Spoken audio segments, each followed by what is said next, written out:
Welcome my YouTube channel. One, two, three, four. Indrarattam. Hi, Indrarattam. Guys, ഞാൻ നിങ്ങൾക്ക് ഒരു കഥ പറഞ്ഞു തരാം. എന്ത് കഥ അറിയോ?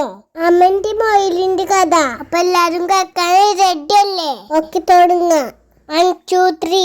ഒരു രാജ്യത്ത് ഒരു കാടുണ്ടായിരുന്നു. കാടിന്റെ പേരാണ് മഞ്ചാടിക്കാട്. ഒരു നിറച്ച് പൂക്കളുണ്ടായിരുന്നു. വലിയ മരങ്ങളും നിറച്ച മൃഗങ്ങളും മാനാണ്. പിന്നെ നമ്മളെ കഥയില് ആളാണ് മൊയിലച്ചനും ആമക്കുട്ടനും. ഞാന് ഒരു രണ്ടാളി കഥ പറഞ്ഞു തരാം. ഓട്ടമത്സരത്തിന്റെ കഥ കേട്ടോളിയും. ഒരു ദിവസം ഒരു മൊയിൽ ഇങ്ങനെ ഇരിക്കുന്നു. അപ്പോഴാണ് ഒരു ആമനെ കണ്ടത്. മൊയിലിന്റെ പേര് തങ്കു, ആമന്റെ പേര് ബിങ്കു. ഇനി കഥ പറയാ. ആമ ഇങ്ങനെ നടന്നു വന്നപ്പോ മൊയില് ചോദിച്ചു, എന്താ അങ്ങനെ നടന്നു വരണേ? ഇതൊക്കെ നല്ല സ്പീഡ് ഉണ്ട്, ഇടയ്ക്ക് പോകണമെങ്കിൽ എന്താ ഇത് കാട്ടുക? എനിക്ക് സ്പീഡ് തന്നെയല്ലേ? അങ്ങനെ പറഞ്ഞപ്പോ ആമക്ക് സങ്കടായി. ആമ പറഞ്ഞു, നമുക്കൊരു ഓട്ട മത്സരം വെക്കാം, ഇതിലാരാ ജയിച്ചത് നോക്കാം. അപ്പൊ മൊയില് ഒക്കെ സെറ്റ് പറഞ്ഞു. ഓട്ട മത്സരം കാണാൻ അവിടുത്തെ മൃഗങ്ങളൊക്കെ വന്നു. അങ്ങനെ മത്സരം തുടങ്ങി. മൊയിൽ വേഗം ഓടി. അമ്മ സാവധാനം പോയി.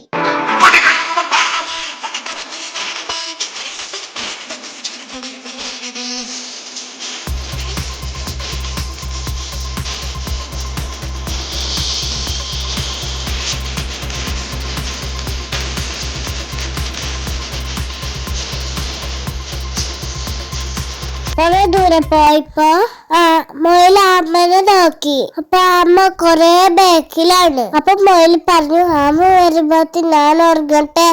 അപ്പൊ അമ്മ നോക്കിയപ്പോ ഇതാ മൊയിൽ ഉറങ്ങണു. കൊറേ സ്വപ്നം കണ്ട്. അപ്പൊ ആ നേരം കൊണ്ട് വല്ല അമ്മ പോയി കൊറേ പോയി. പെട്ടെന്ന് മൊയിൽ നീച്ച് മണ്ടി. അവൻ എവിടെയും കാണല്ല. മൊയിലിന്റെ വിചാരം അവൻ ബാക്കിലാണെന്ന. പക്ഷെ അമ്മ മുന്നിലെത്തി ജയിച്ചു. മൃഗങ്ങളൊക്കെ കൈയടിച്ചു. അങ്ങനെ ആമക്ക് സന്തോഷായി. അപ്പോള് മൊയിലും എത്തിച്ചില്ല. കുറെ നേരം കഴിഞ്ഞിട്ട് വന്നിട്ടില്ല. പിന്നെ മൊയില് വന്ന് നോക്കിയപ്പോ ആമണ്ട് സമ്മാനം വാങ്ങി നിൽക്കുന്നു. മുറിവേറ്റ സിംഹത്തിന്റെ ശ്വാസം ഗർജനത്തെക്കാൾ ഭയങ്കരമായിരുന്നു. മൊയില് പ്ലിങ്ങായി. ഗുണപാഠം നമ്മൾ ആരും കളിയാക്കരുത്. എല്ലാവർക്കും കഴിവുണ്ട്.